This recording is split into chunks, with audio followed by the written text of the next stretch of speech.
السلامة جماعة المغرب الكل. فرحانين برشا اللي احنا تقابلنا هنا الخيال المغاربة والجزائرية.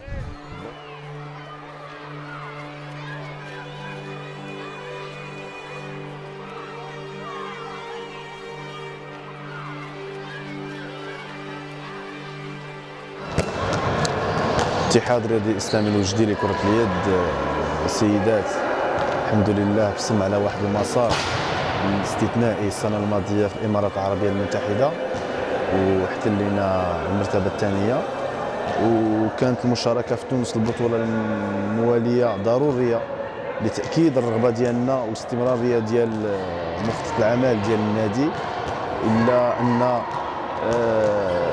الظروف اللي كنشتغلوا فيها ولا الظروف اللي كنعملوا فيها يعني ما تسمح لناش باش نزيدوا نطوروا كرة اليد النسائية في المملكة المغربية.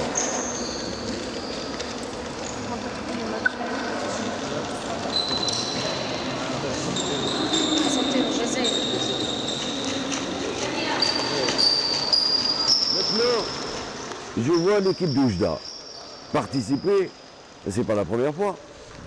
Elle a participé au Maroc, elle a participé à Abu Dhabi, elle participe ici en Tunisie. Et je crois que ça, c'est grâce à la volonté, je crois, des dirigeants d'Oujda et en particulier leur président. Je crois qu'il fait tout pour que, quand j'avais discuté avec lui, même s'il éprouve des difficultés d'ordre matériel, financier, etc., il y a cette volonté de faire participer cette équipe malgré tous les problèmes qu'il rencontre. Bon, la 11e édition de la Coupe arabe des clubs vainqueurs de Coupe ici à Média, bon, quand même, a vu la participation de l'Union sportive musulmane d'Oujda. Moi, à mon avis, j'ai vu cette équipe jouer 3 fois parce que elle se retrouve dans une poule où il y avait quand même des équipes un peu plus huppées. Je dirais quand même l'équipe tunisienne, l'équipe de GSP et puis l'équipe de Constantine. Mais c'est une équipe très potable qui joue un handball de bonne facture. Même si quelque part je suis au courant qu'au Maroc, il y a des problèmes quantitatifs en ce qui concerne le nombre de clubs participants à un championnat du handball marocain. Mais je dirais aussi dans un autre registre que l'équipe de l'USMO a des potentialités parce que nous avons vu individuellement les joueuses ont des qualités.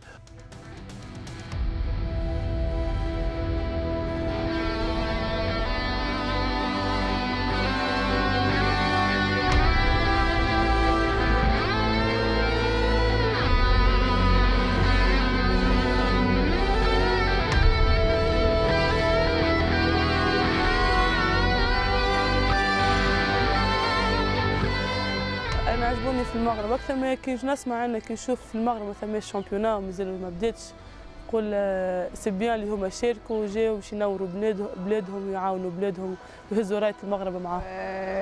زعما راه بغيت نجي للمغرب ونلعب معاهم وزعما نتمثل المغرب بحال هكاك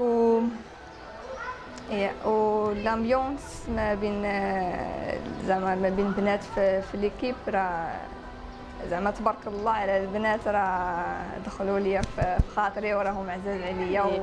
Très contente et très fière de pouvoir jouer avec Oujda qui représente le Maroc dans cette compétition. Par la suite, donc, il m'a demandé si je connaissais d'autres joueuses. Donc, moi, connaissant Aïcha Lacanette et Soumia Moussi, qui jouent à elle à Narbonne, donc en National 1 au même niveau que moi en France. Donc je les ai contactés et les mis en relation avec Naufel. هذه المرة شفنا منتخب قوي، منتخب مليح، فريق اللي يقدر يروح لقدام بزاف باسكو ديجا تشوف طروافي ينشطوا في البطولة الفرنسية في فرق كيما فريق برجيراك اللي فريق أو في البطولة الفرنسية كلاسي برومي. شوف احنا نتمنوا انا جزائرية نتمنى من المنتخب المغربي انه يزيد يعمل شي، يزيد يطلع حد اللي فيه.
Le grand problème réside dans la conception et dans l'organisation du handball féminin au Maroc.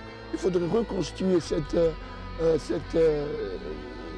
partie de sexe en ce qui concerne les filles, parce que à proprement dit, le handball marocain n'est connu que par l'équipe de l'USMU. ونتمنوا لهذا الفريق هذا يعني في المستقبل القريب ان شاء الله تحقيق نتائج احسن.